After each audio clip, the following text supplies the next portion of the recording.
PhD waitress shocks arrogant billionaire after he tries to humiliate her. Texas heat isn't quiet. It presses against every window, every open doorway, every person trying to pretend life is easier than it is. On this afternoon in Austin, it felt almost personal, the kind of heat that exposes whatever someone tries to hide. Inside Majestic House, Sharon stood behind the counter with a stack of worn research papers tucked near her hip.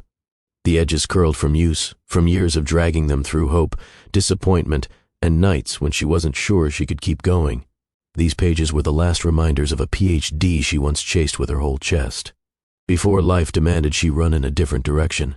A few feet away, her sister rested in a booth, trying to sit upright but slipping back into exhaustion, as if gravity itself was a reminder of everything Sharon carried.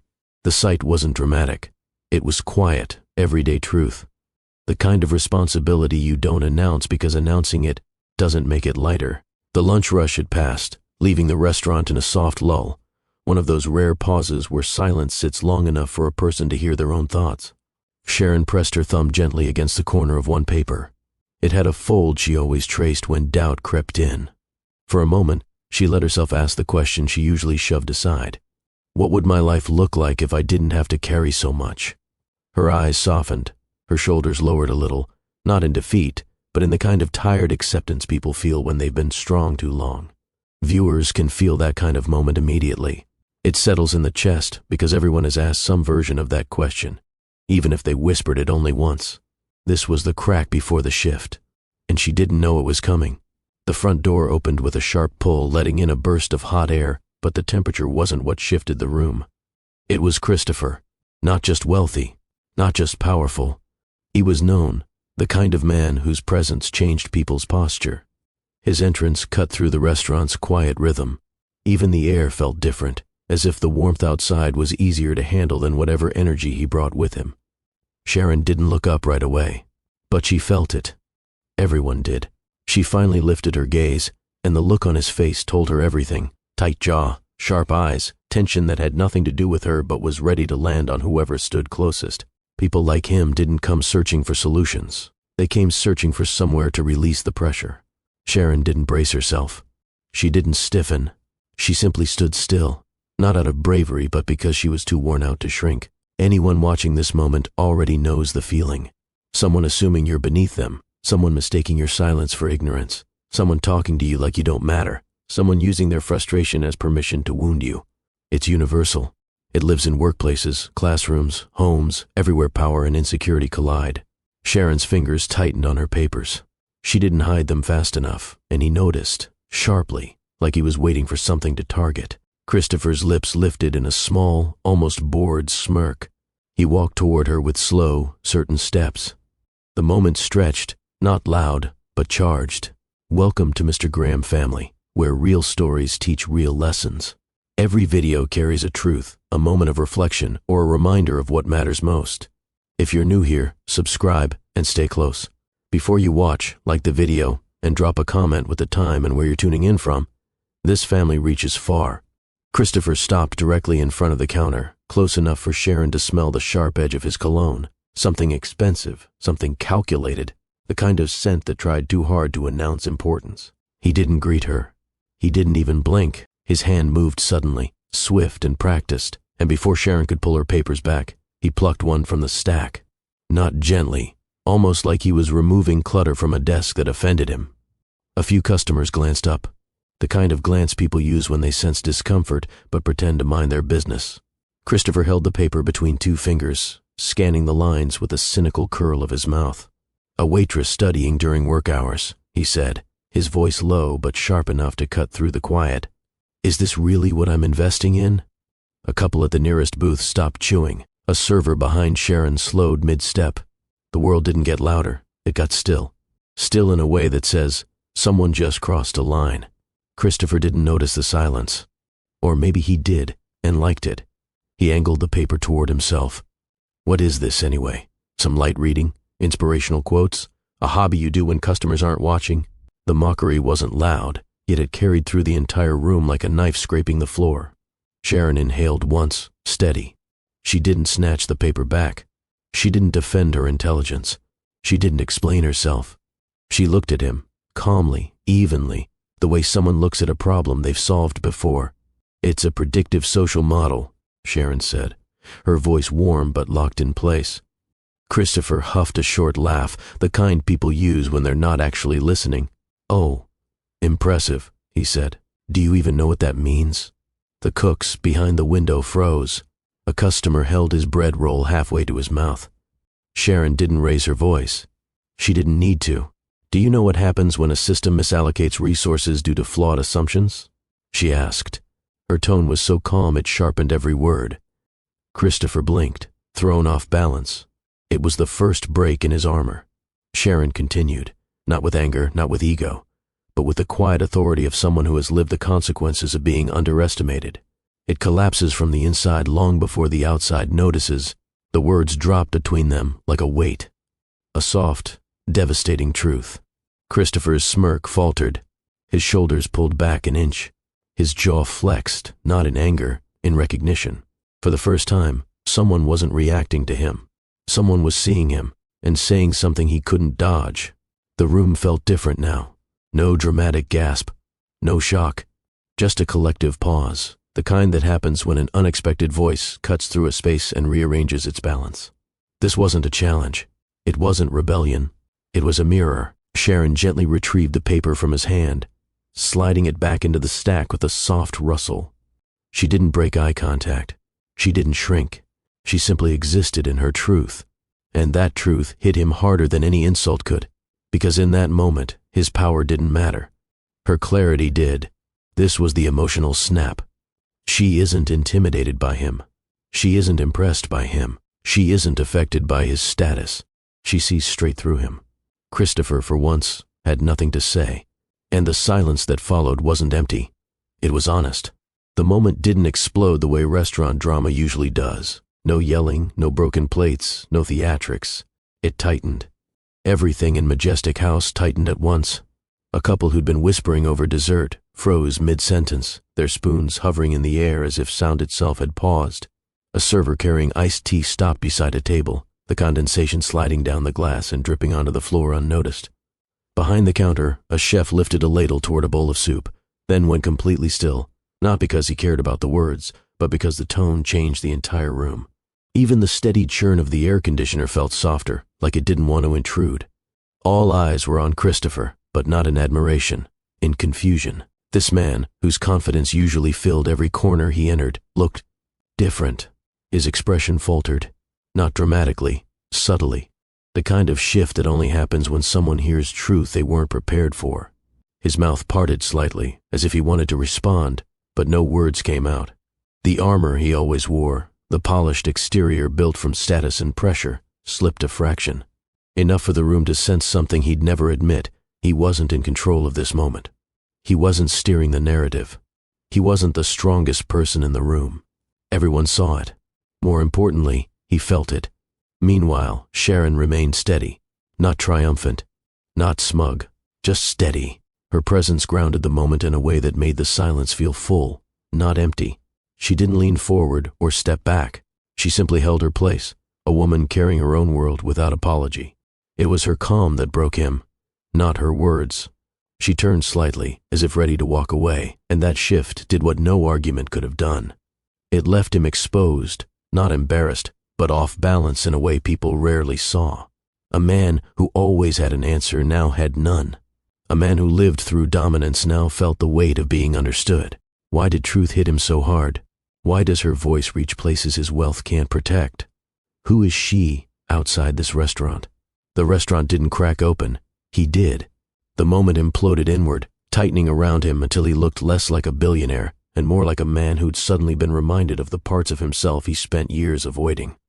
A couple exchanged glances. The chef lowered the ladle slowly. The server finally moved again, unsure whether to look away or keep watching.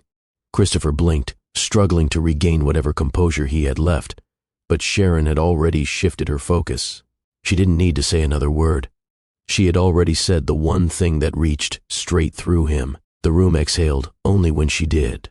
The restaurant slowly resumed its motion. Forks lifted again, chairs shifted, someone cleared their throat as if trying to smooth the air back into its normal shape. But normal wasn't coming back, not after what just happened.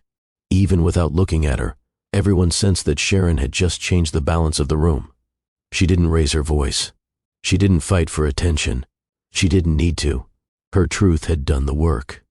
And in that pause, that brief, breath-held moment where silence still held the memory of her words, the story takes a gentle shift outward, toward the viewer. Because moments like this aren't just scenes in a restaurant. They're reminders of times we all wished we had the strength to speak with clarity, or wish someone had spoken to us with that same steady honesty. So before we go deeper into what this moment truly set in motion, take a second to like the video or leave a comment if something in Sharon's calm hit you in a real place. Not for numbers, not for algorithms, but because stories like this reach people who might feel unseen, unheard, or dismissed today. Your engagement helps these moments travel farther. Someone out there may need this reminder of quiet strength more than you realize. Now, back to the story. Sharon didn't linger in the moment she created. She didn't wait for applause or attention or validation. She simply gathered her papers, slid them back into her bag, and offered Christopher a steady, almost gentle nod, the kind given to someone who has just been forced to face themselves. Then she turned away. Nothing dramatic, no storming off, just a quiet exit that carried more weight than anything she'd said aloud. The sound of her footsteps moving toward the kitchen felt strangely loud to Christopher. His eyes followed her without permission, as if the part of him that lived beneath pride and polished confidence recognized something he wasn't ready to name. For the first time in a long time, he didn't feel powerful. He felt seen, and that unsettled him more than any board meeting, hostile takeover, or business failure ever had. The room settled again, but different now. Like the air held a new truth nobody wanted to disturb. A few customers looked at him briefly, then away, out of courtesy more than fear.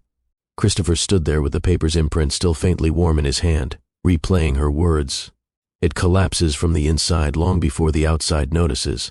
He wasn't sure why that line stuck under his ribs so sharply. Maybe because it wasn't about the paper. Maybe because it wasn't about her job. Maybe because it wasn't even aimed at him directly. Maybe it was a truth he'd been running from long before he met her. How does a billionaire recover from being exposed by a woman he tried to belittle?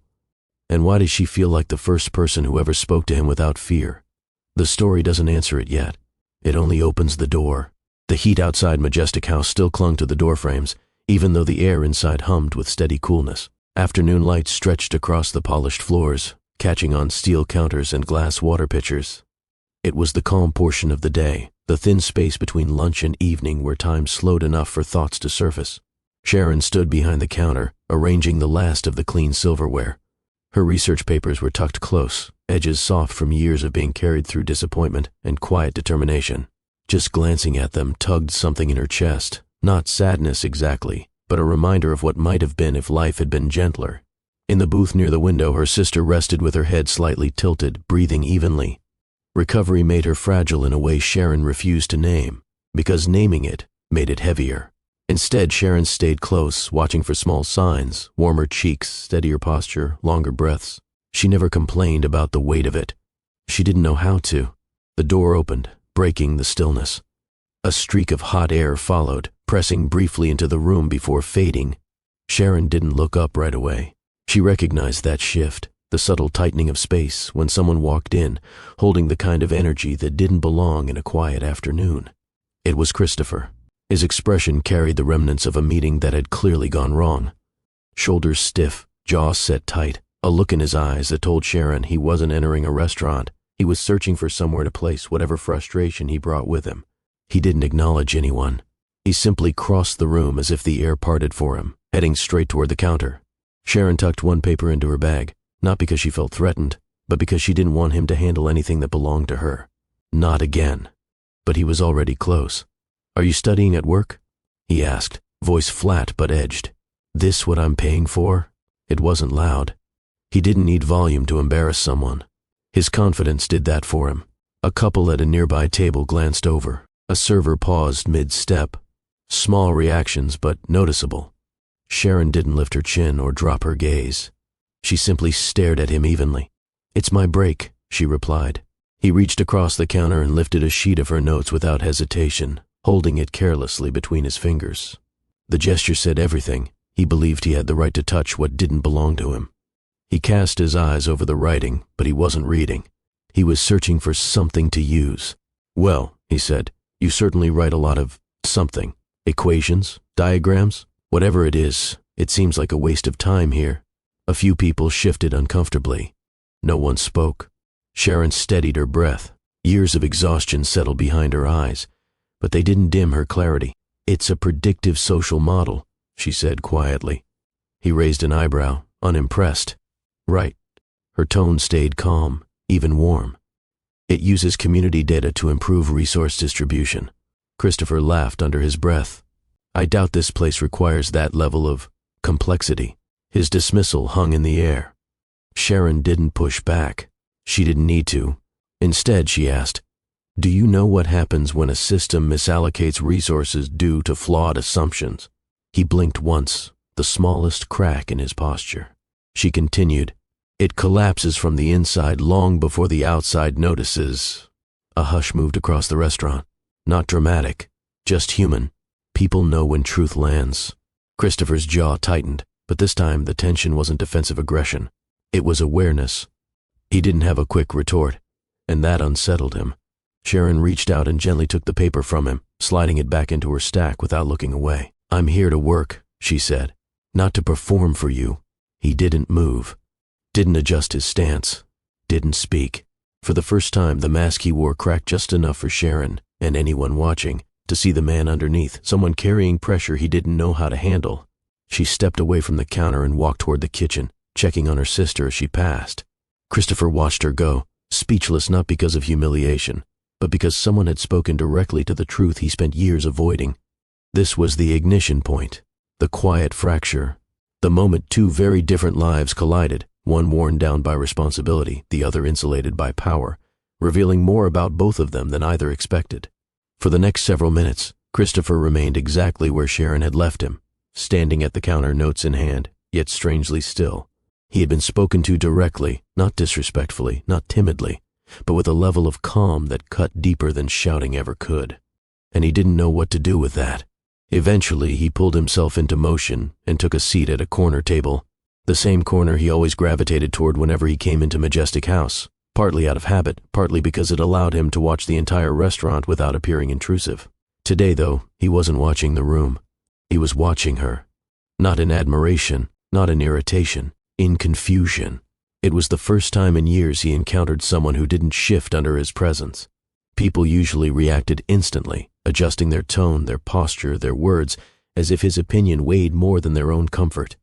But Sharon had stood steady, unmoved by the authority he carried.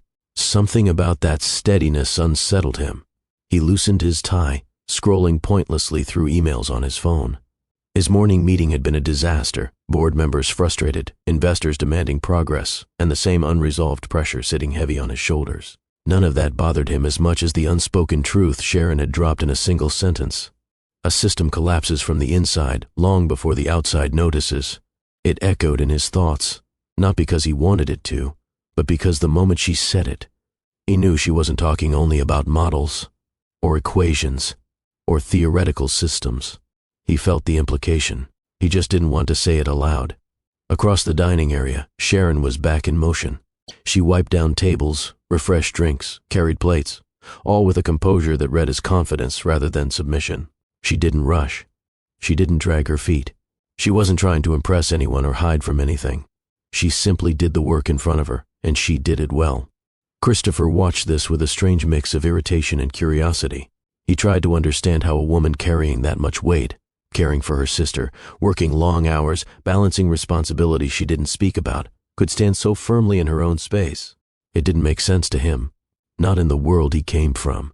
In his circles, people scrambled for validation. They spoke loudly, competed aggressively, and shaped their identities around how people responded to them. Power wasn't just an advantage, it was a shield, a language, a way of keeping vulnerability at a distance. But Sharon wasn't using any shield at all, and yet she stood taller than most people he knew. She moved toward table 9, where an older woman struggled with her purse strap. Sharon leaned down, gently helping her untangle it without drawing attention. A small gesture, quiet, almost invisible, but genuine.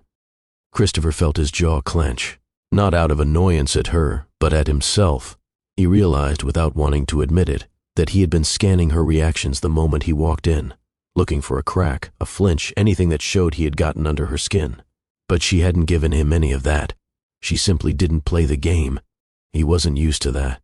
Just as he opened his laptop to distract himself, his phone vibrated sharply across the table.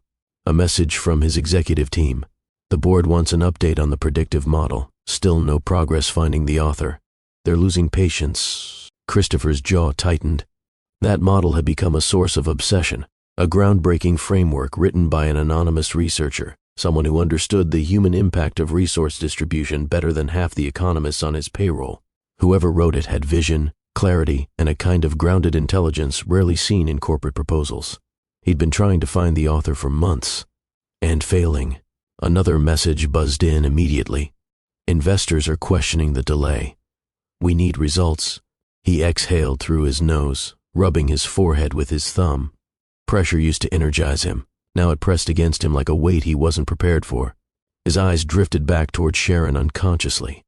She was explaining something to a couple at table 4, something about different menu options, and they smiled warmly at her.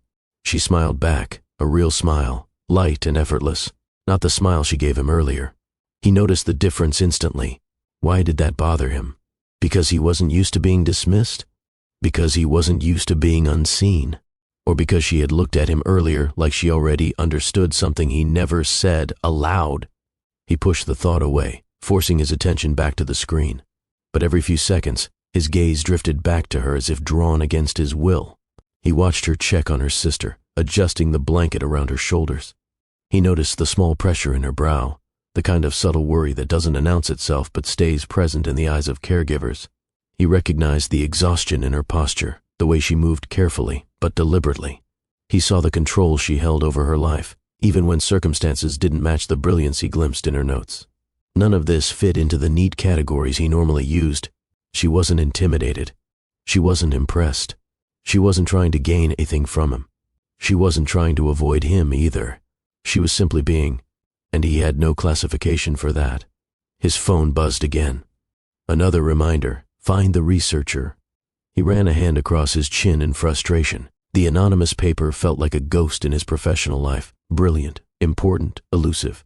And as Sharon lifted her notepad to take an order, something inside him flickered with a strange feeling he couldn't name.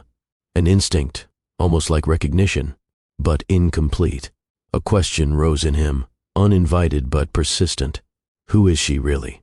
Not as a waitress, not as someone he tried to belittle, not as someone who refused to bow, but as a mind, a voice, a life he couldn't categorize. He didn't know it yet, not fully, but a shift had already begun inside him, a shift he couldn't reverse even if he wanted to.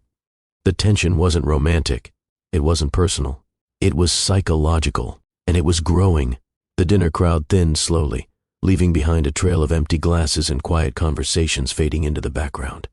The sun had begun its descent, casting warm, slanted light through the restaurant windows. By now, most of the staff were moving with that end-of-shift fatigue, bodies slowing, shoulders loosening, minds drifting toward home. Sharon pressed the clock-out screen with a tired hand. Her feet ached from hours of moving between tables, and her lower back reminded her that she had skipped lunch again. She brushed that off. She always did. What mattered was getting home in time to prepare her sister's medication and check her progress for the night. She tied her apron neatly, folded it, and placed it on the counter. The rhythmic clatter of dishes being stacked faded as the kitchen staff prepared to close. For a moment she allowed herself a long exhale, the kind a person releases only after holding themselves together all day. She turned toward the exit, ready to leave the heaviness of the shift behind.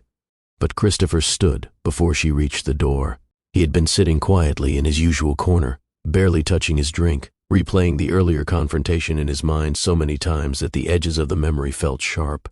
And now, as she walked past him, something pushed him to stand. Not instinct, not arrogance, but something unfamiliar.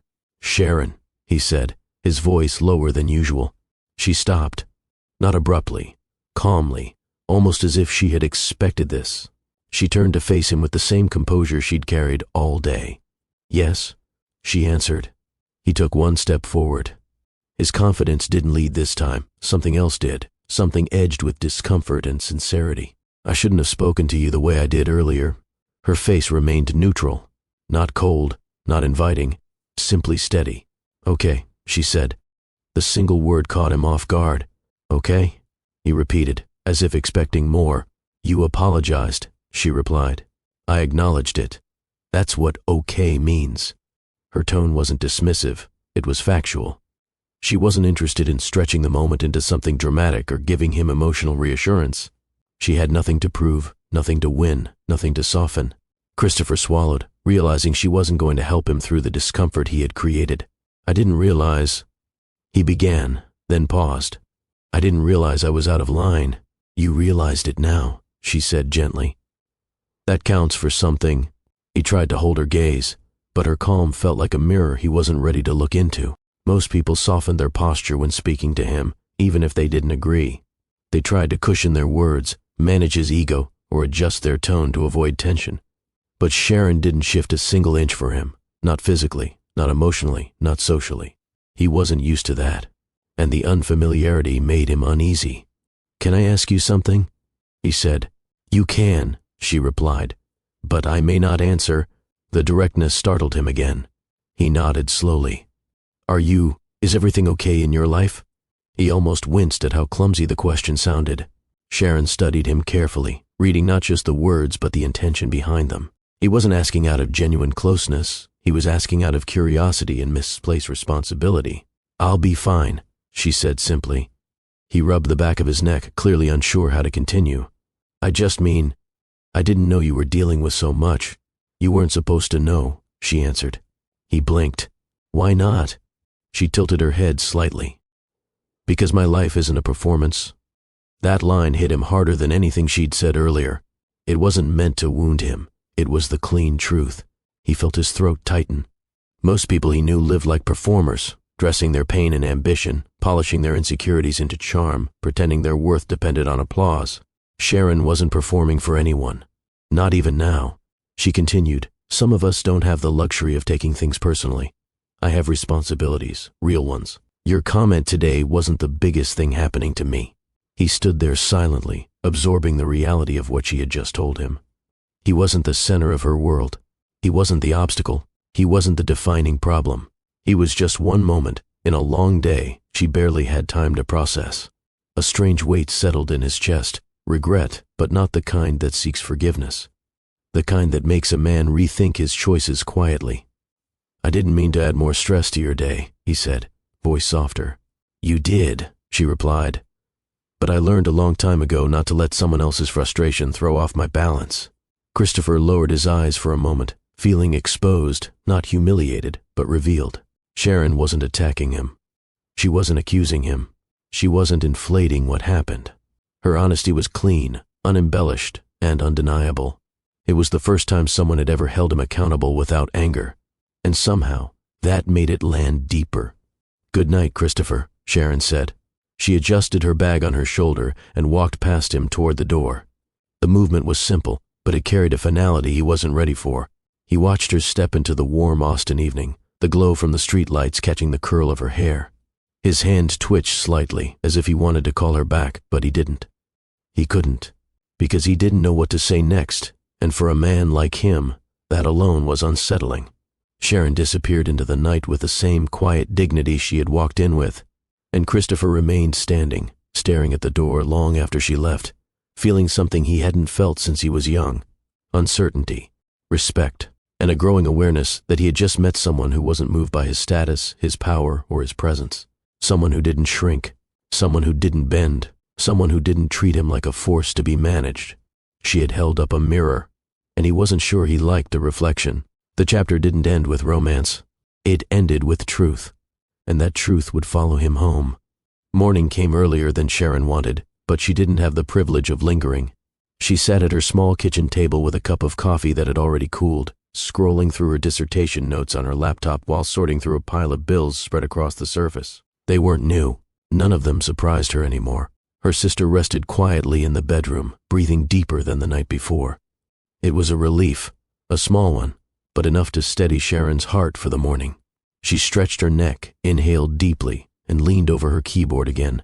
The math, the diagrams, the notes she once wrote with fire in her chest now looked like fragments of a life that refused to stay intact. But she kept studying them because stopping meant accepting a future she wasn't ready to accept. Even without support from her department, even without a guiding hand from the advisor who abandoned her when she needed him most, she wasn't willing to let her mind rust. Somewhere out there, her anonymous research was moving across corporate circles. She didn't know who had access to it now, only that she released it quietly through an academic platform under a pseudonym. She wasn't chasing recognition. She was trying to avoid exploitation. Her model wasn't built for profit. It was built to help the communities she grew up around. Neighborhoods where resources were always stretched, and people learned to survive on structure, grit, and faith. She didn't know that today, while she sipped her coffee, her work was being discussed in offices she would never be invited into. She closed her laptop gently and prepared for work. Another double shift. Another day of carrying two worlds at once, the one she lived in and the one her mind still belonged to. Across Austin, Christopher stepped into the elevator of his company's headquarters, already rubbing the side of his forehead. The night had not been kind. He barely slept, replaying Sharon's words with a discomfort he wasn't used to feeling. He had tried to shake the encounter off, the way he usually dismissed anything that challenged him, but the more he tried to bury it, the louder it echoed in the quiet parts of his mind. A system collapses from the inside long before the outside notices. Why did that line bother him so much? Why did she bother him so much? His phone buzzed as the elevator doors opened. A notification from the board. Update? One word. No patience, no kindness, just pressure, the kind he'd been conditioned to respond to instantly. He walked into his office, tossing his phone onto the desk and opening the file on his computer, the same document he had reviewed at least 20 times. The model, the analyses, the projections, the mathematical clarity that had captured his attention months ago. And still, no author, no trace, no identity, just a pseudonym and work so sharp, so uniquely structured, that none of his team could replicate its reasoning. He leaned back in his chair, feeling the pressure building like an ache behind his ribs. This model could reshape how his company approached outreach. It could put him ahead of every competitor. It could shut down the doubts his board had been whispering behind closed doors. If only he could find the person who wrote it. His assistant knocked once and stepped in with a tablet. The investors want reassurance today. They're asking whether we found the researcher. Christopher forced a breath through his nose, keeping his voice level. Tell them we're still in progress. She nodded quickly and left. Still in progress. Still searching for someone who didn't want to be found. His mind drifted to Sharon again, her steadiness, her refusal to shrink, the way she challenged him without raising her voice. He had never seen someone handle him that way.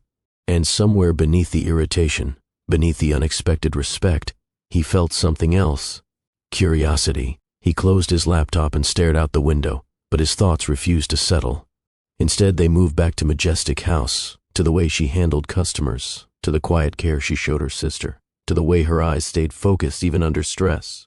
She carried something he couldn't define, a weight he didn't understand, a depth he didn't expect, and he hated that he kept thinking about it. By noon, the facility where her sister had weekly appointments called Sharon. She listened carefully, jotting notes on a scrap of paper. There were new tests scheduled, a few adjustments to medication, and a reminder about an upcoming exam fee Sharon didn't yet know how she would cover. "Thank you," she said before hanging up. She closed her eyes for a moment. Not to cry, she didn't have the space for that, but to gather herself. Then she grabbed her bag, tucked her papers inside, and headed to work. Their worlds moved in parallel. Two separate lives carrying different weights, different expectations, different burdens, yet unknowingly approaching a collision that neither of them could avoid. Sharon walked into Majestic House ready for another day of balancing everything at once. Christopher walked into the same space a few hours later carrying a different kind of exhaustion, one built from pressure rather than survival. Both unaware that the distance between them was shrinking. Both unaware that the truth sitting quietly in Sharon's bag would soon rearrange everything he thought he understood. The discovery was near, close enough to feel, not close enough to recognize. But something in the air had shifted. As stories often do, this moment planted a thread neither of them noticed yet, a quiet foreshadow that the researcher he had been chasing across corporate channels was standing just 30 feet away, wiping down a table. Majestic House was louder than usual when the evening rush rolled in. Clinking glasses, overlapping conversations, laughter that rose and dipped like waves. Sharon moved through it all with her familiar focus, picking up each table's rhythm without missing a beat. Her steps were steady, even though she'd barely eaten, and her mind still carried the weight of the morning's call about her sister. But working kept her anchored. Work didn't wait for emotions. Work didn't pause for fear. Work gave her something she could control. Christopher entered sometime around 7 p.m. He didn't bring the same sharp tension he carried the day before, but the heaviness was still there, softened, not erased. He gave a brief nod to the host, took his usual corner seat, and opened his laptop as if the entire dining room were his temporary office. He wasn't here for food. He wasn't here for comfort. He was circling something in his mind, something he could not define yet, and it kept leading him back to this place. And to her. Whenever Sharon passed his table, he tried not to look up, but his eyes followed her anyway. Not out of desire, not yet, but out of persistent curiosity. After last night's confrontation, something in him remained unsettled. Her presence challenged the version of himself he was used to presenting. She didn't speak to him unless necessary. She didn't offer a smile. She didn't hold on to resentment either. Her indifference was strangely grounding. For a man who spent his life surrounded by people who wanted something from him, validation, approval, opportunity, her neutrality felt like standing in clean air. Near the end of the dinner rush, Sharon stepped into the supply hallway behind the counter. She had one simple task: grab more takeaway containers. Her bag hung loosely on her shoulder, worn strap slipping a little from the weight of everything inside. She bent down to lift a new stack of boxes. The straps slid, her bag toppled, and dozens of pages, printed notes, annotations, diagrams, fragments of her dissertation, draft equations, scattered across the polished floor like a small wind had blown through. She froze for half a second, not out of embarrassment, but out of frustration. These papers had followed her everywhere. They carried pieces of her mind, her sacrifices, her old dreams. Losing even one page felt like misplacing a part of herself. She dropped to her knees, gathering them quickly before they slid further down the hallway. She didn't notice Christopher standing at the end of the hall, laptop closed, coffee untouched, his attention drawn by the faint sound of papers hitting the ground. Something made him walk toward her. Not authority, not impulse. Something quieter. As he approached, one page fluttered toward his shoes. He picked it up before he even realized what he was looking at. At first, he saw nothing unusual. A graph, a set of values, variables neatly aligned. Then his breath stalled. The structure, the handwriting, the notations, the layout of the formula. He knew it instantly. He had stared at that format for months. He had studied every symbol. He had memorized the style, without ever seeing the author. It was the same framework as the anonymous model the board demanded he find. The same author his entire executive team had been unable to identify. The same work that investors were practically fighting over. He stared at the paper, stunned not by the content. He already knew the content, but by the impossible truth unfolding in front of him. Sharon looked up just as he lifted the page. Their eyes met. Time did something strange, not dramatic, not loud. It paused long enough for both of them to understand that whatever boundary stood between them was about to shift. She saw the recognition in his expression before he said a word. "Where did you get this?" he asked, voice low, controlled, but carrying disbelief that slipped through the cracks. Her posture didn't change. She didn't scramble for explanations. She didn't reach for the page. "I wrote it," Sharon said softly. Not defensive, not proud, just honest. Christopher blinked, once, twice, as if waiting for reality to catch up. He held the page like it might vanish. "You wrote this?" he repeated. "Yes." He looked down at the paper again, struggling to connect every conversation, every board meeting, every frantic search for a researcher who had apparently been standing a few feet away during half of his visits. He felt something cold and hot all at once surge beneath his skin, shock so clean it almost numbed him. "You're the one behind the model?" he said. "I am," he exhaled, barely audible. A man who negotiated with investors worth billions suddenly couldn't form a complete sentence. "How? Why didn't you publish under your real name?" Sharon gathered another stack of fallen notes. Her movements were careful, not rushed. "Because academia isn't kind to women who look like me," she said plainly. "And because I didn't want my work mishandled by people who'd use it for profit instead of helping real communities." Her voice carried no bitterness, only truth. Christopher's grip tightened slightly on the page. Not in ownership, but in realization. My board has been searching for you, he said. I know, she replied. That's why I used a pseudonym. Her tone was calm, steady, unshaken by the magnitude of what he just learned. He straightened slightly, still stunned. Sharon. This research could change the entire structure of community allocation models nationwide. Do you understand how significant this is? I do, she answered. I designed it that way. There it was. Not arrogance, not ambition, but quiet conviction. And it unsettled him more than any confrontation they'd had. But he stopped himself. He didn't want to finish the sentence. But she finished it for him. A waitress? She said gently. People carry more than their job titles. Her words hit deeper than she intended. He looked at her differently now, not as someone beneath him, not as someone he misjudged, but as someone whose mind extended far beyond what he'd allowed himself to see. And beneath the shock sat something else. He felt unworthy of having ever spoken down to her. Sharon gathered the last of her papers and stood.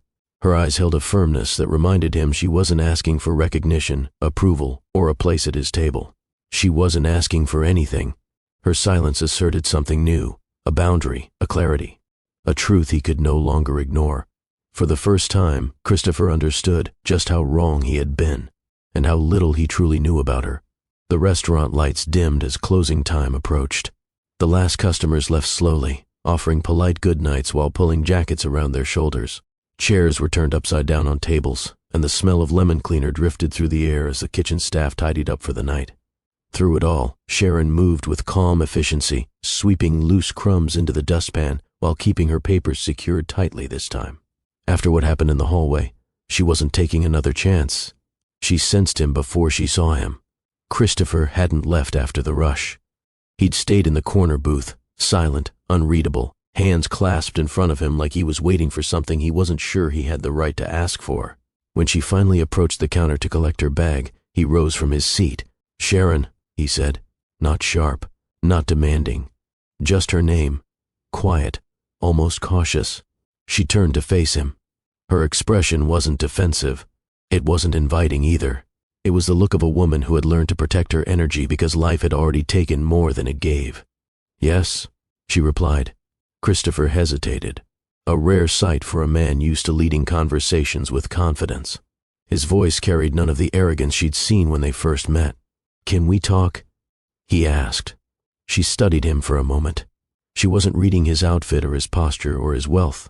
She was reading the weight behind his eyes, a heaviness that didn't belong to a simple bad day.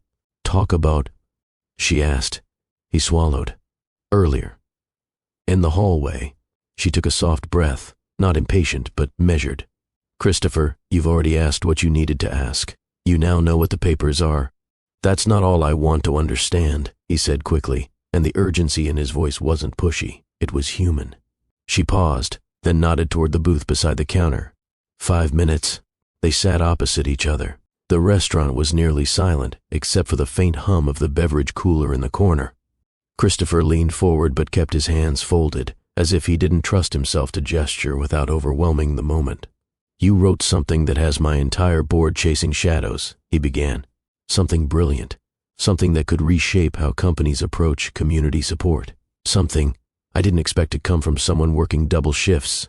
Sharon's face remained steady. Because of my job title? He winced at the truth wrapped in her question. No, he said, because I didn't understand what you were carrying. She looked at him for a long moment, then placed her hands gently on the table. You want to know what I'm carrying, she said softly. But are you asking because you care, or because you only now realize I don't fit your assumptions? He didn't answer right away. The silence made him confront himself before she even spoke further. Finally, he exhaled. I'm asking because I realized I misjudged you, and because I don't want to keep doing that. She appreciated honesty. She always had.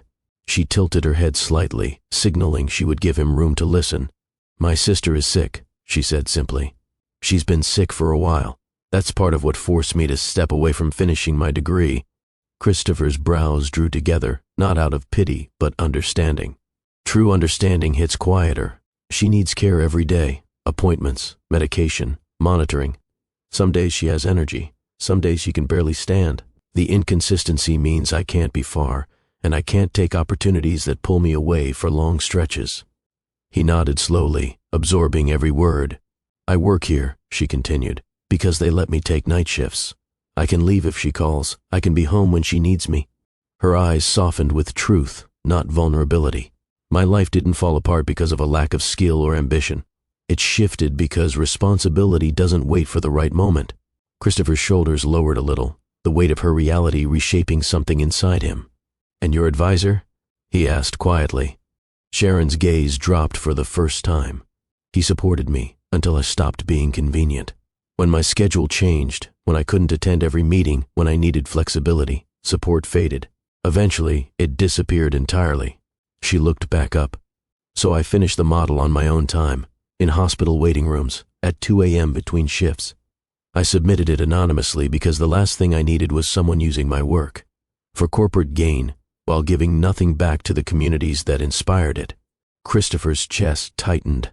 He wasn't sure if it was guilt, admiration, or something in between, but it hit hard. "Sharon," he said slowly, "I didn't know." "You weren't supposed to know," she said. "Not because it's a secret, but because I learned a long time ago that people treat you differently when they think your life is fragile." He looked down, fingers tightening. "I treated you differently for the wrong reasons," he admitted. She didn't let him escape the truth. "You treated me based on assumptions you made before you learned anything real about me." He nodded, accepting the blow. "You're right." The honesty between them settled into the space like a quiet agreement, neither of them pretending anymore. Sharon leaned back slightly. "Christopher, what happened between us isn't about intelligence. It's about respect. You came in upset, and you looked for the nearest person who couldn't push back." He swallowed hard. "But you did." "Yes," she said, "because I've been through enough that someone's raised voice or careless words won't shake me. I've carried heavier things than ego. Not cruel, not harsh, just truth." Christopher lifted his eyes to hers, and for the first time they held something he wasn't used to showing. Humility. "Thank you for telling me," he said quietly. Sharon nodded once. "You asked instead of assuming this time. That's a start." He felt the shift, subtle but unmistakable. The power dynamic between them wasn't just different now, it was balanced. Not equal in resource, not equal in circumstance, but equal in honesty. She stood up, gathering her bag. "I have to get home," she said. "My sister needs me." He nodded, rising as well. "Good night, Sharon." "Good night, Christopher." As she walked away, the weight she carried didn't appear lighter, but it appeared clearer. She had spoken her truth. She had held her boundaries, and she had revealed just enough of herself for someone to understand the depth beneath her calm exterior. Christopher watched her leave, absorbing everything she said and everything she didn't. The woman he once underestimated now occupied more space in his mind than he wanted to admit. Not because she needed saving, not because she was extraordinary in a loud way, but because she was extraordinary in ways he never learned to see. And he felt the beginning of something he couldn't name yet, a shift in himself. The next afternoon, the Texas heat settled low and steady over the city. Not angry, not sharp, just present. The kind of warmth that pressed gently but didn't relent, the way responsibility presses on a person who can't lay anything down. Sharon felt that pressure long before she clocked in for her shift. She'd spent the morning on hold with a billing office, trying to negotiate a payment plan she could actually maintain. Her sister had slept through most of it, curled under a blanket, still recovering from the last medication adjustment. By noon, her stomach felt tight with worry, but she went to work anyway. Worry didn't change the math. Work did. When she stepped into Majestic House, she didn't notice anything unusual. The scent of fresh bread floated through the air. Servers greeted her with tired smiles. A stack of clean menus sat ready at the host stand. Everything felt normal. Until her phone buzzed. A voicemail reflexively transcribed into a short text message. "Your outstanding balance has been paid in full." Sharon blinked. The sentence didn't process at first. She immediately called the billing department. "Paid?" she repeated, gripping the phone tightly. "All of it? That can't be right." The woman on the other end replied, "Yes, ma'am. Cleared this morning. No further action required." A weight lifted, but not in a way that felt freeing. In fact, something twisted inside her. "Can you tell me who?" she began. "I'm sorry, we don't disclose the payer when they request anonymity," the representative said politely. Sharon ended the call slowly, lowering the phone as her mind connected the dots she didn't want to connect. There were only a handful of people who even knew the amount of that bill, and only one person had both the resources and the sudden interest, not in her life, but in making amends in ways she never invited. Her jaw tightened. This wasn't generosity. This was intrusion wrapped in kindness. And kindness without permission was something she learned to treat carefully. Christopher walked into the restaurant exactly 20 minutes after she got off the call. The timing only confirmed her suspicion. He wasn't arrogant tonight. He wasn't polished or grand. If anything, he looked almost cautious. She didn't give him a chance to sit. "Christopher," she said sharply. He froze. "Sharon, we're talking. Now." He nodded without defending himself, and she led him to an empty booth near the back, out of earshot but fully in view. She didn't want privacy that could be misconstrued. She sat. He sat across from her. For a long second, she said nothing. Then, "You paid my sister's medical debt." There it was. Not a question. A statement. Christopher inhaled slowly. He didn't deny it. He didn't offer excuses. He didn't try softening the truth. "Yes," he said. "I did." Her hands tightened around the edge of the table. "Why?" He opened his mouth, ready with an explanation he thought would land gently. But when he saw her eyes, steady, hurt, not grateful, his rehearsed words dissolved. "I thought it would help," he said quietly. "You thought it would help you," she corrected. He flinched. "That's not equal to." "Don't soften it," she said. "Just understand it." Her voice wasn't raised.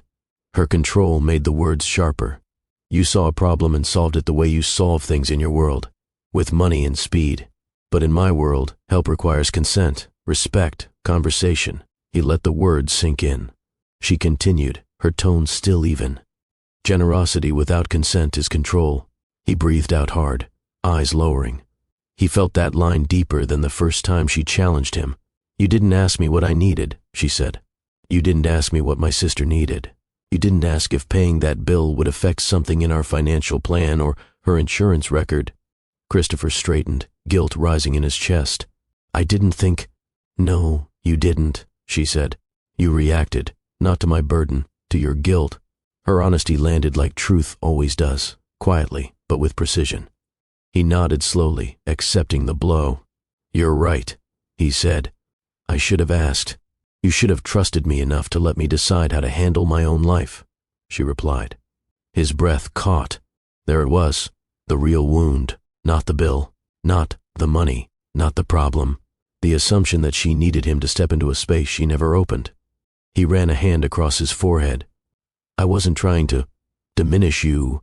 "I know," she said softly. But intention doesn't erase impact. The room around them felt still. Not tense, clarified. Christopher looked up at her finally, for once, not as a woman who challenged him or someone he wanted to understand or someone he wanted to fix something for. He looked at her as a person whose boundaries he had crossed. "I'm sorry," he said. "No defenses, no justifications. And I'm not asking you to forgive me," he added. "I'm asking you to tell me how to not make this mistake again." That surprised her. Sharon leaned back, exhaling slowly. Not from anger, from the tightness of having to hold a line she'd held many times in life. "Start by recognizing that care isn't something you perform," she said. "It's something you offer, and wait to see if it's welcome." He nodded, absorbing every word.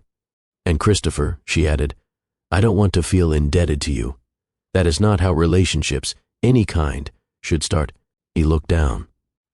"I understand." She stood. The conversation didn't end in warmth. It ended in clarity. "You meant well," she said gently. "But meaning well doesn't give you permission to move in my life without my say. Don't do it again." He stood too, posture humbled. "I won't," he promised. And something in his voice, the quiet, the sincerity, told her he meant it. Sharon picked up her apron and walked toward the kitchen. Christopher watched her leave with a weight he hadn't expected. He had tried to do something good. He had caused harm instead. And for the first time in years, he wasn't running from the consequence. He stood alone in the booth, absorbing the truth she had handed him. Good intentions don't make a man good. Actions do. Respect does. Boundaries do. And tonight, she set the moral ground, firmly, clearly, irrevocably. The night after their confrontation, Christopher stepped out of Majestic House and didn't turn back. Not because he was angry, not because he felt dismissed, but because Sharon's boundary landed with a certain clarity he wasn't used to confronting. It wasn't stay away. It wasn't don't speak to me. It was something much heavier. Respect my autonomy. That kind of instruction didn't bruise him. It humbled him. For the first time in years, walking away felt like the only correct move. He drove home through the quiet Austin streets, lights blinking across the windshield, the road open and empty. The silence in his car wasn't peaceful. It was instructional, forcing him to sit with himself instead of outrunning discomfort. Once inside his apartment, he didn't pour a drink or distract himself with work. He sat at the dining table, elbows resting on the wood, fingers tracing the faint grain like he needed something solid to tether him. Sharon's voice kept replaying. Generosity without consent is control. I don't want to feel indebted to you. Care is something you offer, not impose. He'd heard criticism before, from board members, from competitors, from investors who expected him to scale faster, project bigger, cut deeper. None of that ever reached his core. But this did, because her words weren't about business. They were about character. He realized for the first time how much of his life had been built on reflex rather than reflection. Fix, move, solve, dominate, provide, decide. Never ask. Never listen. Never pause long enough to consider whether his version of help was actually wanted. He ran both hands across his face, exhaling into the quiet. Somewhere between regret and revelation, he felt something he didn't have a name for. A quiet ache. Not for Sharon, not romantically, but for the version of himself he had never taken time to grow into. Day after day, the employees at Majestic House noticed something unusual. The corner booth stayed empty. The air felt lighter. Even Sharon noticed the absence, though she never mentioned it. She didn't expect him to return. She didn't want him circling around her life, waiting for an opening. She needed space, for herself, for her responsibilities, for her priorities. Christopher gave her that space. He focused on something he'd avoided for too long, the parts of his leadership that functioned like unchecked machinery.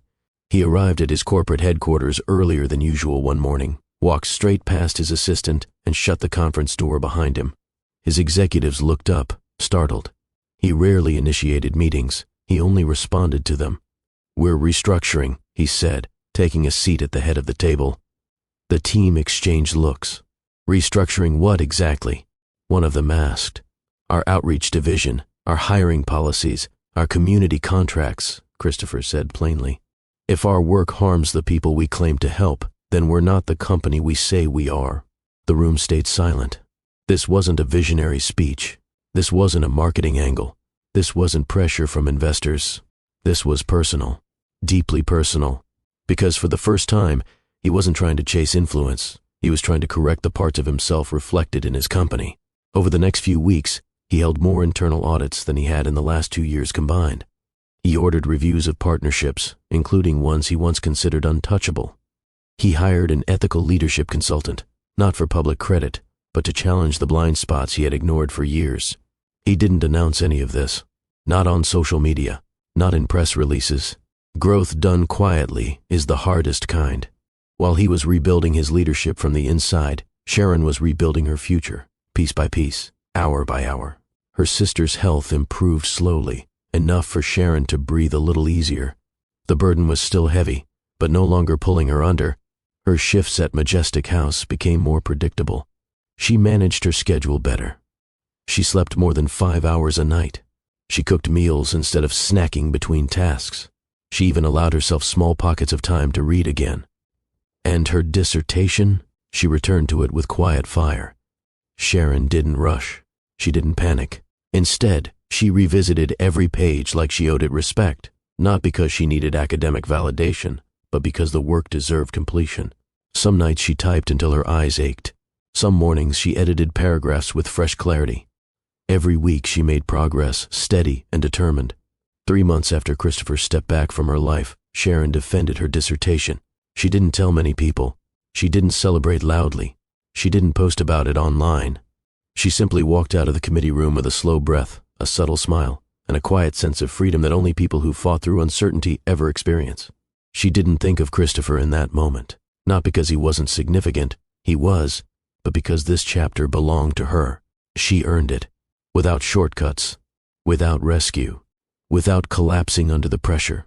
That's what made the next stage of their story possible. Christopher didn't change because he wanted Sharon to see him differently. He changed because he finally saw himself clearly. And Sharon didn't rebuild her life to prove anything to him. She rebuilt it because she deserved stability and dignity after carrying more than most people ever knew. They were growing apart, not in distance but in independence. And that independence was the only soil where something healthy could grow later. Life didn't throw them back together suddenly. There was no dramatic twist, no accident, no crisis. What brought them back into the same space was timing, growth, and readiness. Neither of them had 3 months earlier. 3 months passed in a way that felt strangely balanced, not rushed, not dragging, just steady. Both of them had spent that time growing in opposite corners of Austin without crossing paths or reaching for each other. Sharon didn't look for him. Christopher didn't hover around her world. They simply lived, separately, intentionally, and in ways neither would have managed before their collision at Majestic House. The city was warm that afternoon. Sunlight stretched across the courtyard of the University of Texas like someone had laid a golden sheet across the lawn. Students passed by in clusters, others sat under trees finishing assignments, and the fountain in the middle of the quad flowed with an easy rhythm. Sharon stepped out of the main academic building holding a small folder tucked against her chest, the official confirmation of her completed dissertation. She hadn't celebrated yet. She wanted one quiet moment alone before calling her sister. She walked down the steps with the calm satisfaction of someone who had fought for every inch of progress she earned. For the first time in a long time, her shoulders didn't feel like a battlefield. She stopped near the courtyard fountain, letting her fingers trace the edge of the folder. The breeze lifted a curl near her cheek, and she closed her eyes briefly, breathing in the warm air. When she opened them, she saw him, standing at the far end of the courtyard, hands in his pockets, suit jacket off, shirt sleeves rolled just past his elbows. He didn't look like the sharp, controlled man she met months ago. He looked settled, not softer, just real. Christopher. He hadn't come here loudly. He hadn't come here to surprise her.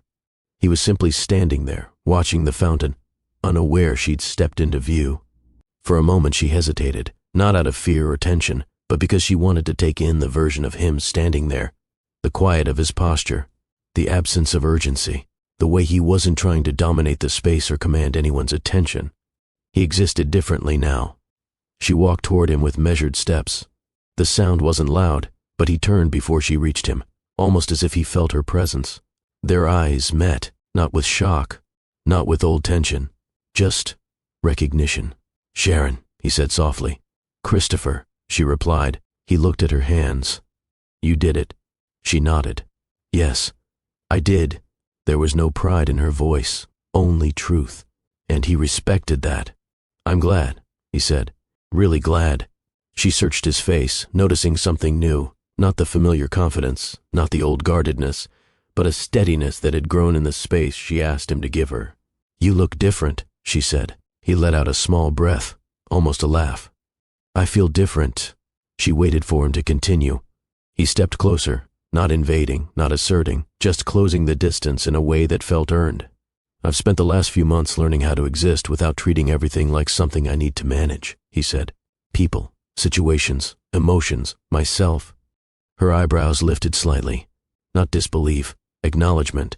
Reflection takes time, and effort, and humility. "I didn't realize how much of my life was built on reaction," he continued, "or how many decisions I made just to avoid feeling useless."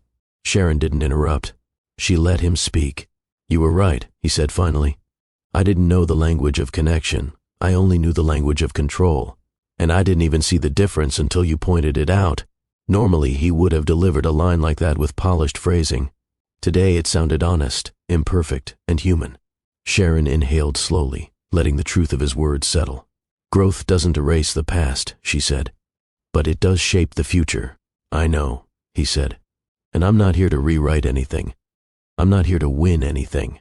I'm here because I want to show you the version of me I've been working on." She watched him, reading the sincerity beneath each sentence. In their earlier interactions, his eyes always carried a tightness, the look of a man holding too much inside his chest. Today, that tightness was gone. What replaced it wasn't softness, it was clarity. "Christopher," she said, "I'm not promising anything. Not a relationship, not a future, not a restart." He nodded. "I'm not asking for that." She took a single step closer. "What are you asking for?" she said. "A chance to walk beside you," he answered. "Not ahead, not behind." The words didn't sound rehearsed. They landed like something he'd spent weeks trying to understand.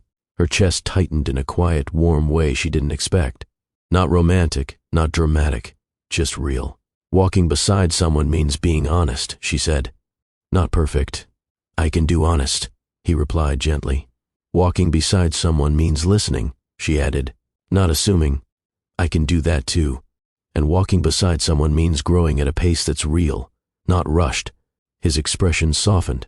"Sharon, I don't want anything rushed. I don't want anything forced. I just want space to learn you the right way." Her eyes lingered on his for a moment, long enough for the air between them to shift, not with tension but with understanding. She nodded once. "Then you can walk beside me. No embrace, no dramatic swell of emotion. Just two people choosing an honest start after surviving their own storms separately. A partnership born from reality instead of fantasy." They stood together near the fountain as students drifted by, the day folding gently into early evening. It wasn't a reunion fueled by longing or desperation. It was a meeting shaped by intention. Sharon tucked her folder under her arm.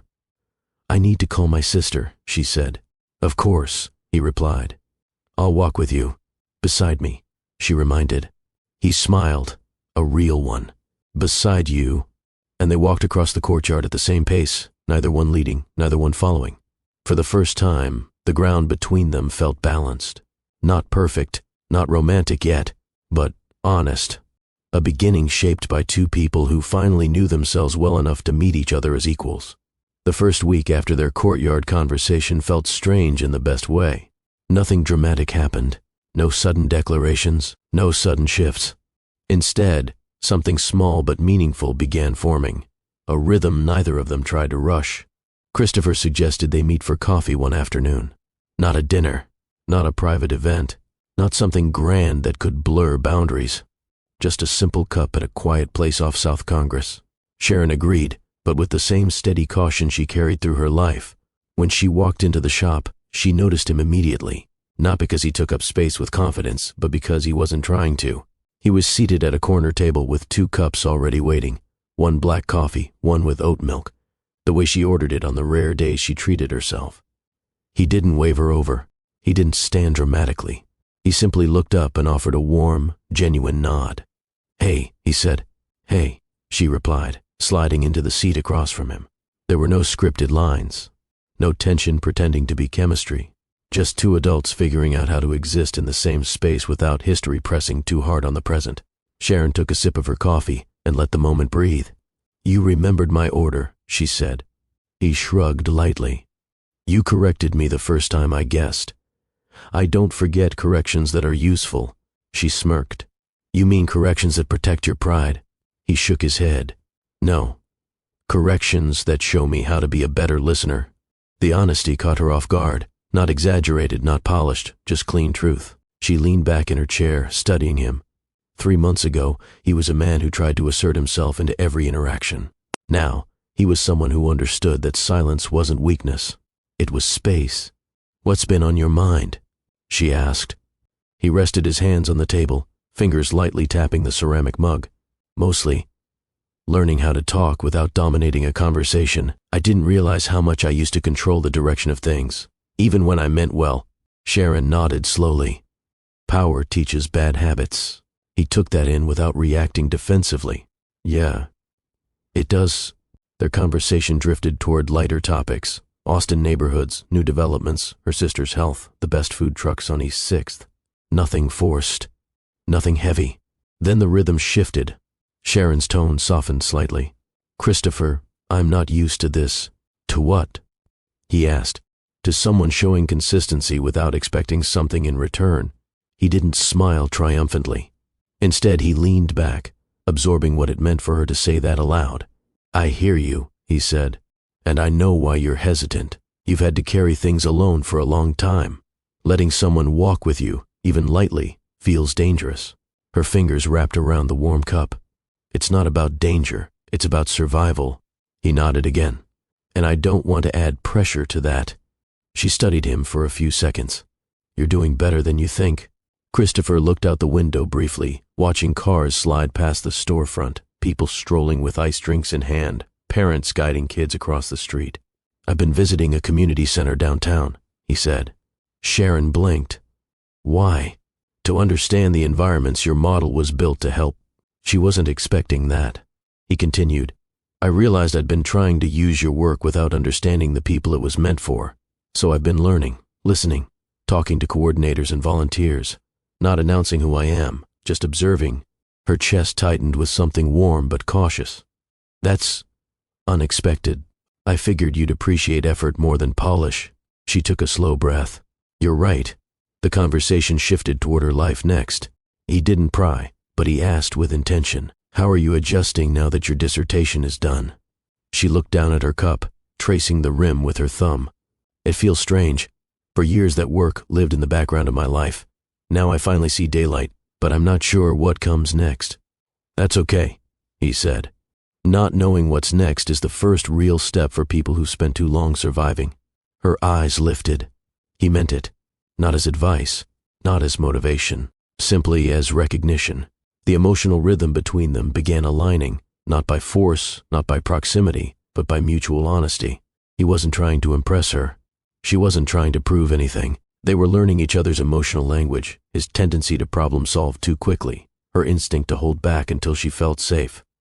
His effort to slow down, her willingness to let him show growth. The conversation in the coffee shop stretched into an hour, then two. They talked about purpose, about faith, about the neighborhoods they grew up in, about the choices that shaped them in ways childhood never warned them about. No sparks, no cinematic cues. Just a slow formation of trust, the kind of foundation healthy relationships rest on. When they finally stepped outside, the sun was low, stretching warm streaks across the sidewalk.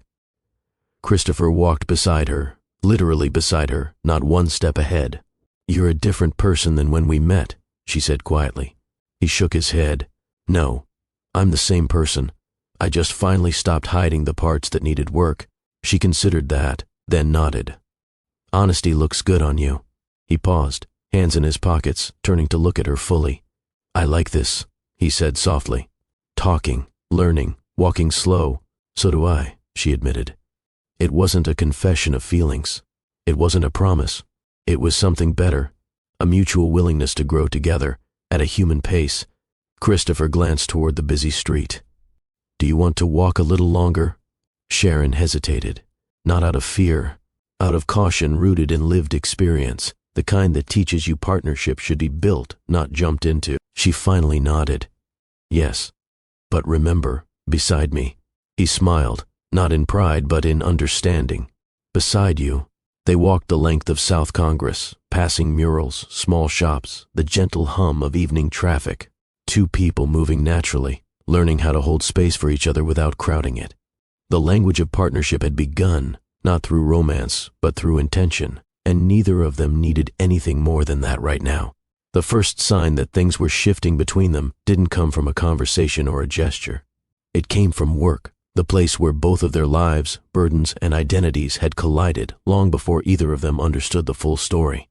A week after their coffee shop meeting, Christopher emailed Sharon a simple message. I've been studying your model again. I think I'm finally seeing what you intended. He didn't attach documents. He didn't ask her to meet him immediately. He didn't overwhelm her with analysis. Just one sentence that signaled he was approaching her work with humility rather than ownership. Sharon stared at the message for a full minute before responding, if you're ready to approach it the right way, we can talk. Not an invitation, a boundary with a door. Christopher replied almost instantly, you set the rules, I'll follow them. And he meant it. They chose to meet at a community center in East Austin, the same one Christopher had been quietly visiting for weeks. The rooms were simple, folding tables, whiteboards smudged with marker residue, laminated posters explaining local services. Sharon arrived first, placing her laptop and paper notes on the table. She moved with the calm certainty of someone stepping into a space where her voice deserved respect. Christopher entered a few minutes later, carrying his own notes, handwritten, not typed. That surprised her. You didn't bring your analyst's files? she asked. He shook his head. If I'm going to learn this, I want to learn it from the source, not from their interpretations. She nodded, appreciating the shift in his approach. They sat across from each other, laptops open but barely used. Instead, Christopher gestured toward her stack of diagrams. Can we start with your intention? He asked. Not the math, the heart of it. Her expression softened slightly. The heart of it is simple.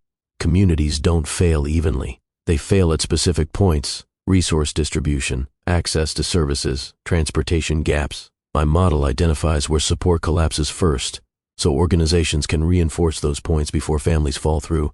He listened, truly listened, without interrupting, without trying to rename concepts, without trying to improve anything prematurely. You designed it to protect people, he said quietly. Yes, she replied, not to increase corporate efficiency. His shoulders lowered. I understand that now. She pointed to a diagram showing stress points in neighborhood support systems. If your board uses this model to cut corners or reduce funding, the damage won't be theoretical. It will be immediate. Real people will suffer. I won't let that happen, he said, voice steady. Intentions aren't protection, she warned. He nodded slowly. Then tell me your conditions.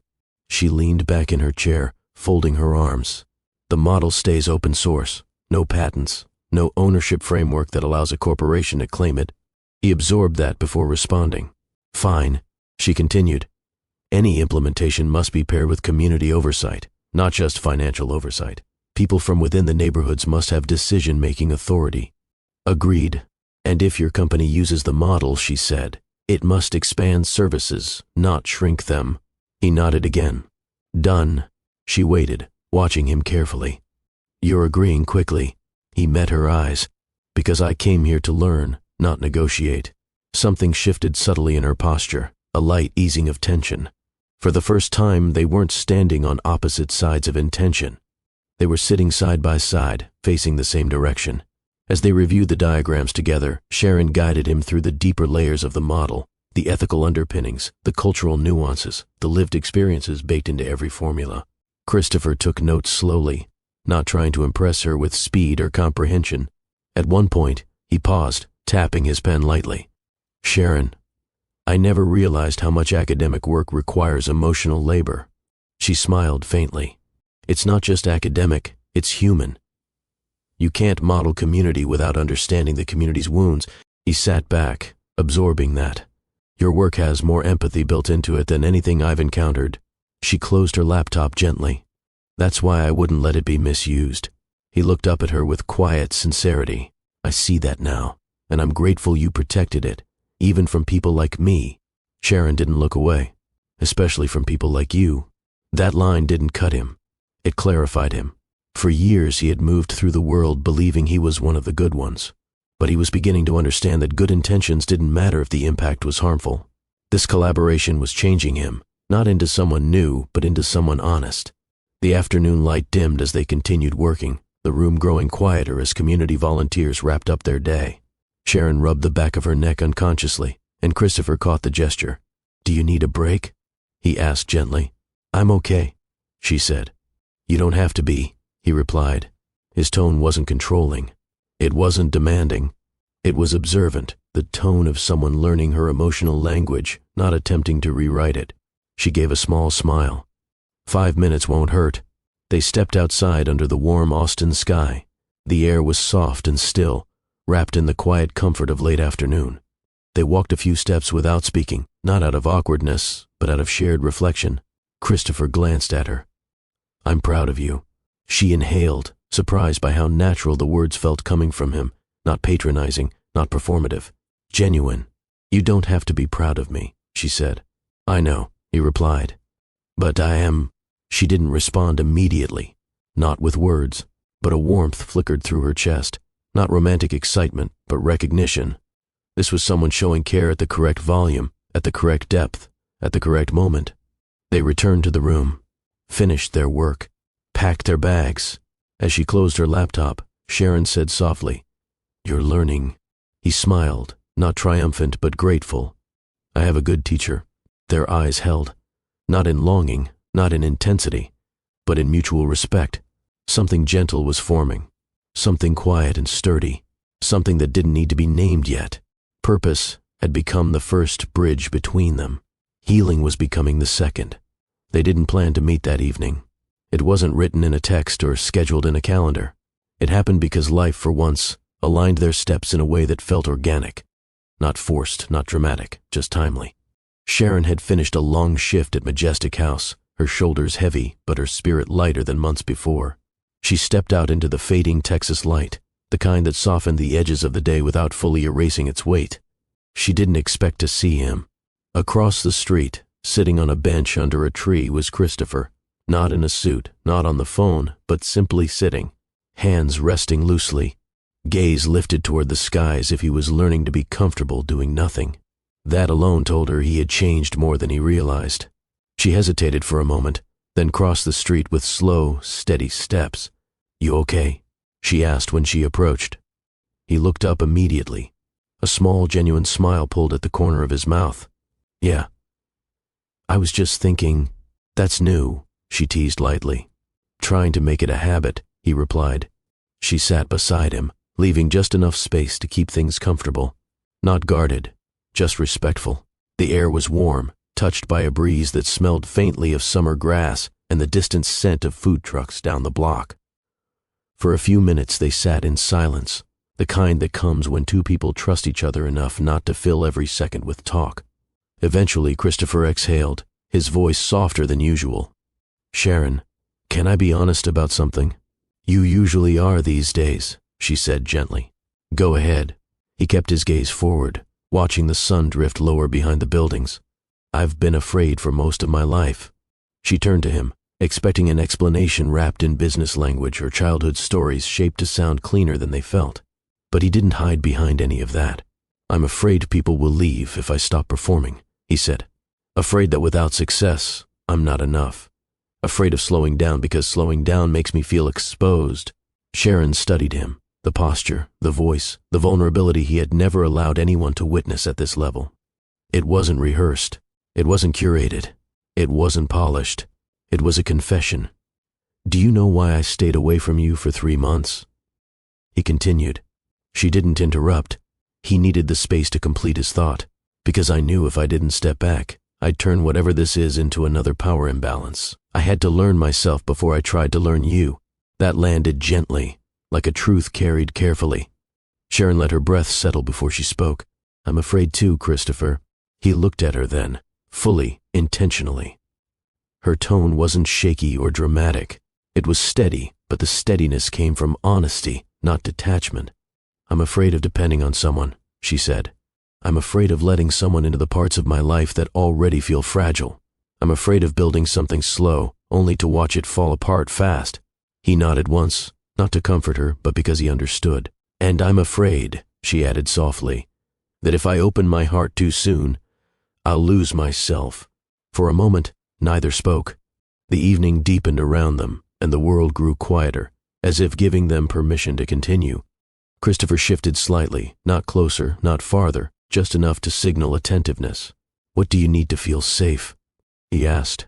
"Not what do you want from me? Not how can I fix it? Not tell me what to do. What do you need to feel safe?" The question alone softened something in her chest.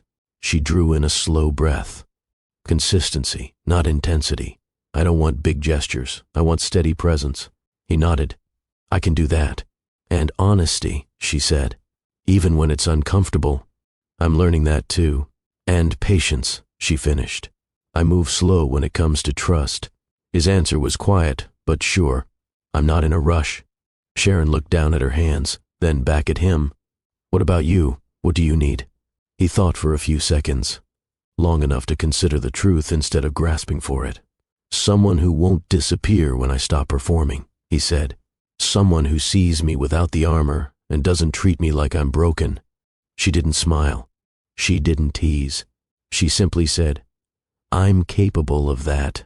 They held each other's gaze, not intensely, not romantically, but with the kind of recognition that signals a shift deeper than friendship. The world didn't change in that moment, but they did, because finally, they weren't speaking from wounds. They were speaking from possibility. Sharon shifted slightly closer, just an inch, nothing bold. Christopher noticed. but he didn't react dramatically. He just breathed easier. "You ever notice," she said quietly, "how some days life feels heavy for no clear reason?"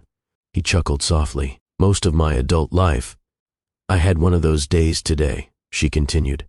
"But sitting here doesn't feel heavy." He took that in with slow gratitude. "That means a lot." "It's the truth," she said. For the first time since they met, the moment between them softened naturally. Not forced, not timed, not shaped by crisis or apology. It was a small opening, the kind people miss when they're busy chasing the big ones. Her gaze drifted toward the sidewalk. "Christopher." "Yeah?" "I don't know what we're building yet, but I don't mind taking the next step." He didn't reach for her hand. He didn't lean in. He didn't rush the moment. He simply said, "Then we take it slow. Together." She nodded, letting the quiet settle between them again, but this time the quiet wasn't distance. It was connection, the kind that grows when people show up with their real selves rather than their perfected masks. The sun dipped fully behind the skyline, leaving the two of them sitting in the soft afterglow of an Austin evening. Not lovers yet, not a couple, but something that finally resembled the early shape of love. Earned, deliberate, steady. And for both of them, that was enough. The weeks after that evening on the bench felt different. Not lighter, not easier, just real. The kind of real that comes when two people step into something honest without pretending they're already experts at love. Sharon and Christopher didn't label anything.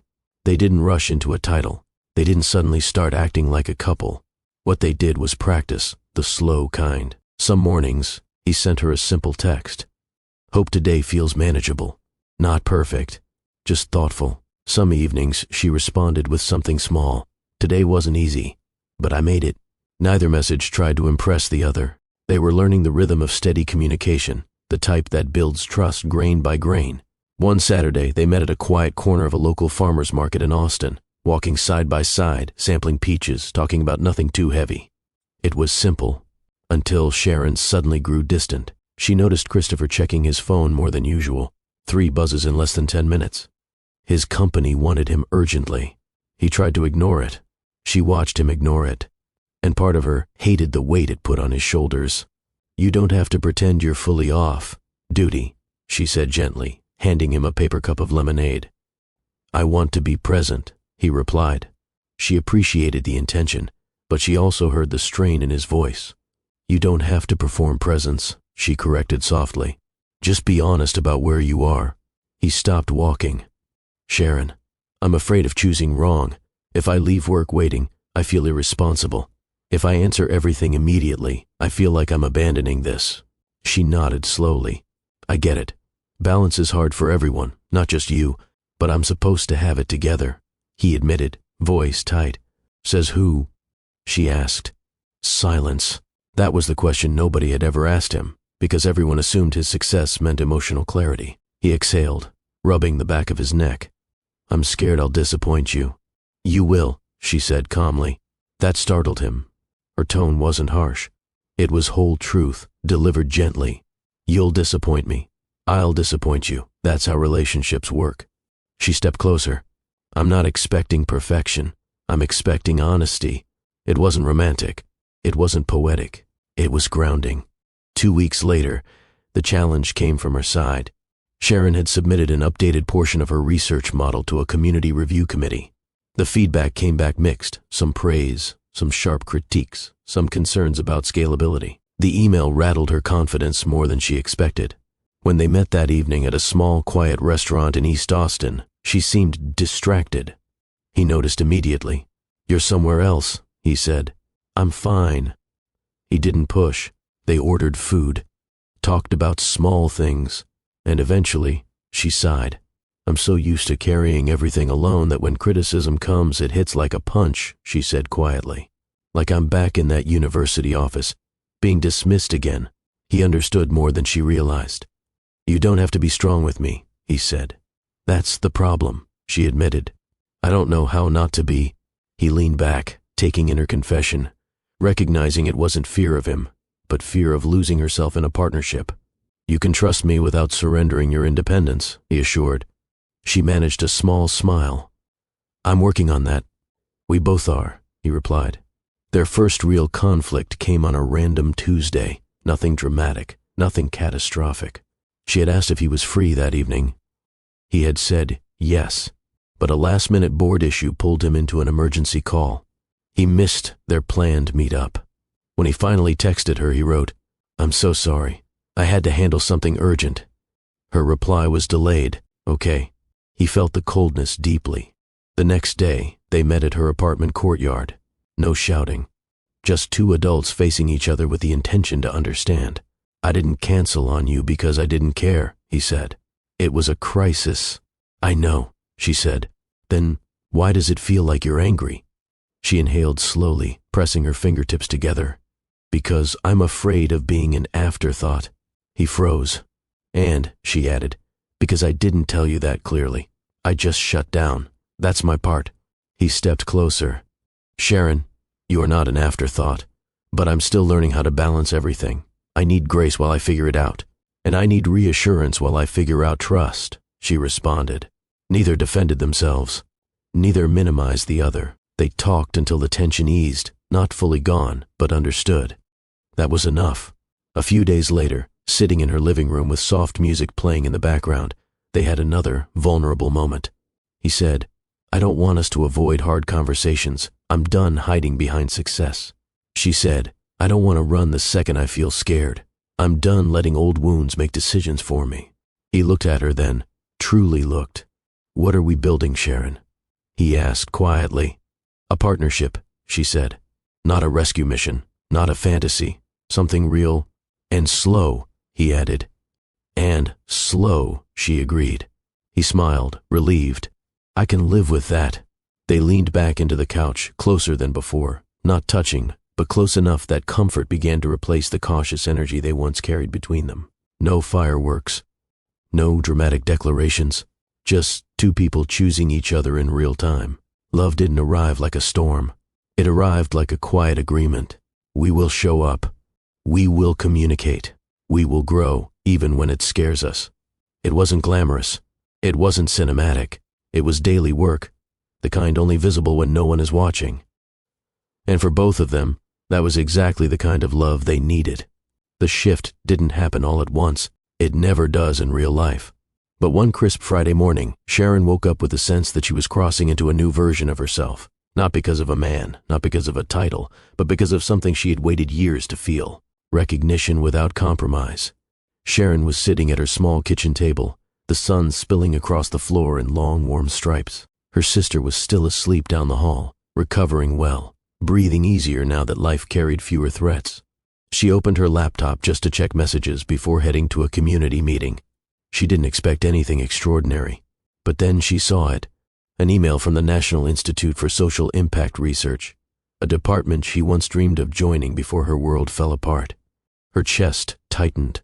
She clicked. It wasn't a simple acknowledgement. It wasn't a polite note.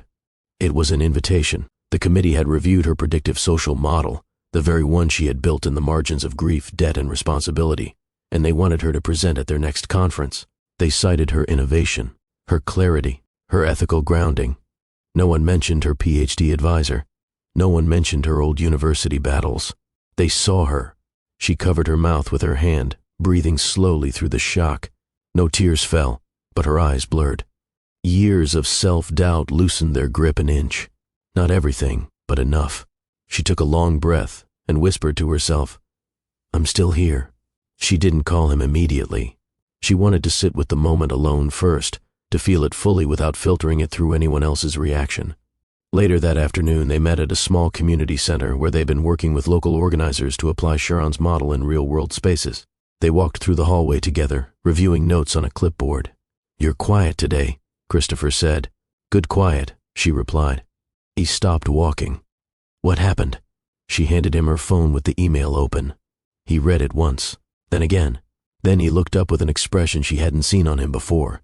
Not excitement, not pride, but something deeper.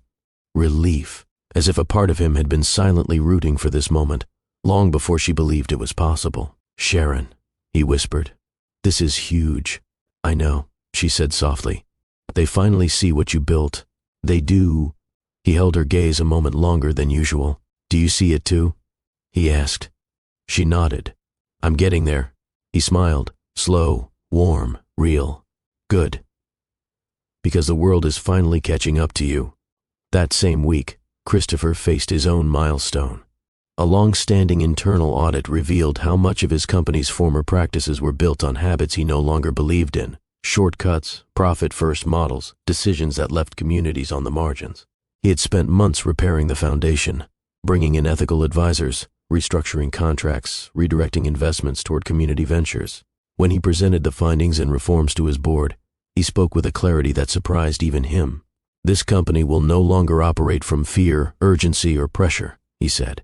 We are shifting into sustainable, human-centered practices, not for image, for integrity. For once, he didn't feel like he was performing. He felt like he was telling the truth. After the meeting, he walked out of the building with a quiet confidence. Not ego, not adrenaline, but a sense that he was finally becoming the man he always wished he could be. And for the first time in years, he didn't feel unworthy of connection. Later that evening, they met by Lady Bird Lake, walking slowly along the water as the sky darkened. Cyclists passed, dogs pulled on leashes, someone played soft music on a portable speaker nearby. Sharon tucked her hands into her pockets, her shoulders relaxed. He glanced at her. "I'm proud of you." "I'm proud of you too," she said. He laughed lightly. "I don't hear that often." "You should," she replied. They stopped near the railing overlooking the water.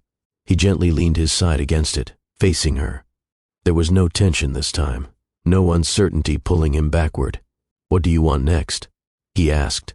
She thought about it. "I want to keep my work rooted in community," she said, "not trapped in corporate frameworks, and I want peace. I want a life that doesn't constantly feel like survival." He nodded. "I want to build something steady, something healthy. I've spent so much of my life running from myself. I'm ready to stay put." She looked at him, studying the sincerity in his eyes. "And us?" she asked. He breathed slowly. "I want this," he said softly. "Not the idea of you, not the fantasy of being saved. You, as a partner, as someone I grow with." Her heart tightened gently, not in fear, but in recognition. "Slow," she reminded. "Slow," he agreed. "But intentional." They stood there in silence for a moment, letting the breeze carry the weight of the conversation. Christopher reached into his pocket, not for a ring, not for anything extravagant, but for a simple envelope.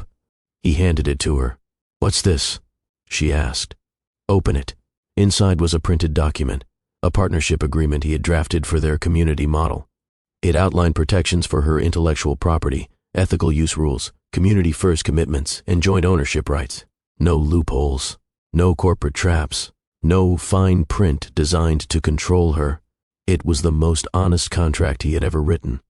"I wanted you to see," he said quietly, "that I'm not interested in owning your work. I'm interested in honoring it." Sharon didn't speak right away. She folded the document and held it against her chest.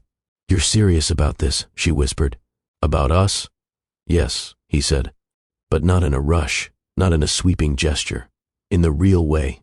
He stepped closer, keeping respectful distance. "We don't need a ring today," he said. "We don't need a label, but I want to say something clearly. I'm choosing you with intention, and I'm willing to build our future brick by brick." She inhaled slowly. "And I'm choosing you," she replied, "because I see the work you've done, not because I expect perfection." He nodded once, as if absorbing the weight of her trust. "Then let this be our start," he said softly. "Not a proposal, not a vow, a beginning, one made by two people who had earned the right to stand face to face without fear." They resumed walking along the water, shoulders brushing lightly, not clinging, not rushing, just moving in the same direction at the same pace. Their futures weren't sealed by a single moment. They weren't locked by romance or swept up in movie-style declarations. They aligned because two people chose to step forward at the exact same time. Slow, honest, intentional, grounded, the kind of alignment that lasts. The day Sasha entered their lives didn't feel like a grand finale or a perfect cinematic moment. It felt like life finally exhaled. Not a loud moment, not a dramatic one, just real. Months had passed since the night near the lake when they aligned their futures. They hadn't rushed anything. They had spent those months building, quietly, consistently, the kind of relationship that grows through presence rather than promises. They worked together on community initiatives. They shared long walks during evenings when the city softened. They disagreed sometimes, but learned to argue without tearing each other down. They laughed more than either expected, and slowly, without forcing it, their partnership matured into something steady. When Sharon found out she was pregnant, she didn't hide it or overthink how to say it. She simply sat across from him one evening at her kitchen table, her fingers running along the seam of the medical envelope. "I have news," she said. He glanced up instantly. "Good news or complicated news?" He asked softly, because he had learned to never assume. "Both," she said. He nodded once. "Tell me." She slid the ultrasound photo to him. For a moment, he didn't breathe. His eyes softened, not wide with shock, just warm with a depth that came from everything they had survived separately and together. He touched the photo lightly, as if afraid of smudging the ink. "We're having a child," he whispered. "Yes," she replied quietly. He looked at her then, really looked. Not in fear, not in panic, not in performance, but in gratitude. "Thank you," he said. "For what?" she asked, surprised. "For trusting me with something this sacred." She didn't cry, but her throat tightened. Her sister, listening from the hallway, wiped her eyes silently. They didn't make big promises that night. No declarations, no instant decisions. Just two people sitting in the stillness of a shared life changing forever. Pregnancy wasn't easy. Not for Sharon, who was balancing work, community commitments, and her growing belly. Not for Christopher, who was learning how to support her without overeager gestures that would cross her boundaries. He offered to accompany her to appointments. Sometimes she said yes. Sometimes she said, "Not today. I need space." He respected every answer. When she struggled with nausea, he learned the foods that helped and the ones that made it worse. He started keeping a small basket at her place, ginger chews, crackers, lemon candies. Never announced it, just placed it there. When she grew tired during long work sessions, he rearranged schedules to free more of her time without making her feel dependent. When stress crept into her voice, he didn't try to solve everything. He asked, "Do you want comfort or solutions?" She usually said comfort. He learned to simply sit beside her and listen. This was how they built a real foundation, one choice at a time. It happened early on a cool spring morning. Sharon had been awake most of the night, unable to shake a strange heaviness in her lower back. At first, she thought it was just another false alarm. Pregnancy had given her enough of those. But by sunrise, the discomfort sharpened. Her sister called out from the bedroom, "Should I wake Christopher?" Sharon hesitated, not because she didn't want him there, she did, but because old habits of self-reliance still whispered that she shouldn't need anyone. Then another contraction hit, strong enough to push all that pride aside. "Yes," she said, gripping the counter. "Please." He arrived in less than 20 minutes, still pulling on his sweater, hair uncombed, breathing harder than necessary. "Sharon," he said, moving toward her carefully. "Talk to me. What's happening?" She closed her eyes through another contraction and managed, "It's time." He helped her into the car, hands steady, even though his heart thudded like someone sprinting. At the hospital, he didn't try to take charge. He didn't try to direct nurses or control the environment. He simply stayed at her side, letting her lead every decision. Hours passed. Slow, painful, human hours. During one contraction, she grabbed his hand hard. He winced, but didn't say anything. "You okay?" she asked, through clenched teeth.